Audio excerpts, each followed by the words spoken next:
यत्र योगीश्वर कृष्णो यत्र पार्थो धनुर्धरः तत्र स्थिर्विजयोर्भूतिः ध्रुवा నీతిర్మతిర్మమ.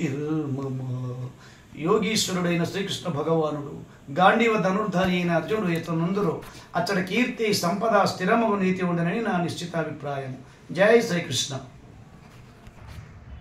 గీతా మహత్యం. ఈ గీతా మహత్యమును తప్పకుండా భగవద్గీత ఎవరు చదువుతున్నారో వాళ్ళందరూ కూడా తెలుసుకోగోరుతున్నాను. మరి గీత చదివే ముందు గీతా మహత్యాన్ని చదవాలి, గీత అయిపోయే ముందు కూడా గీతా మహత్యాన్ని చదవాలి. ఆ గీతా మహత్యం చదివితే దాని ఫలితము ఎక్కువగా ఉంటుందని పెద్దలు చెప్పారు కాబట్టి నేను తెలియపరుస్తూ ఉన్నాను.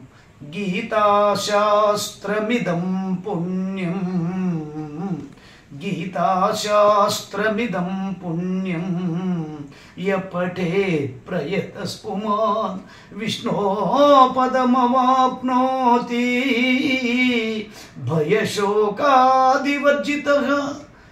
గీతా సారాంశము చదివిన వారికి, మరి అలాగే గీతా మహత్యమును తెలుసుకున్న వారికి భయము శోకము ఎటువంటి బాధలు లేకుండా జీవిస్తారని ఆ సాక్షాత్ శ్రీకృష్ణ పరమాత్మల వారు ఆదేశానుసారముగా వారి నోటి నుండి వెలువడ్డటువంటి వాక్యములే ఈనాడు మనము చెప్పుకునొచ్చాము.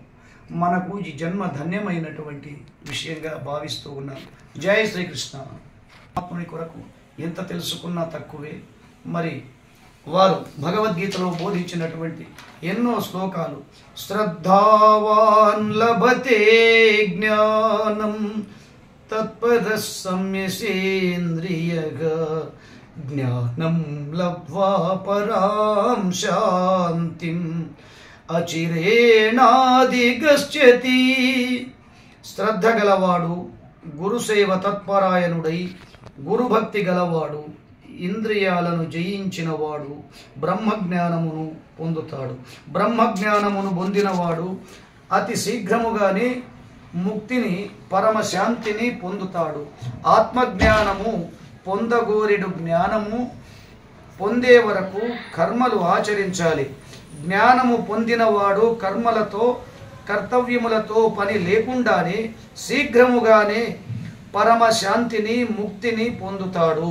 బ్రహ్మజ్ఞానానికి కర్మ ఫలాలు నశిస్తాయి, బ్రహ్మజ్ఞానానికి కర్మ ఫలాలు నశిస్తాయి అని అర్జునునికి శ్రీకృష్ణుడు అజ్ఞానము యొక్క గొప్పదనాన్ని, జ్ఞానం యొక్క గొప్పదనాన్ని, అజ్ఞానము తొలగిన తర్వాత వచ్చే జ్ఞానము యొక్క గొప్పదనాన్ని వివరించాడు.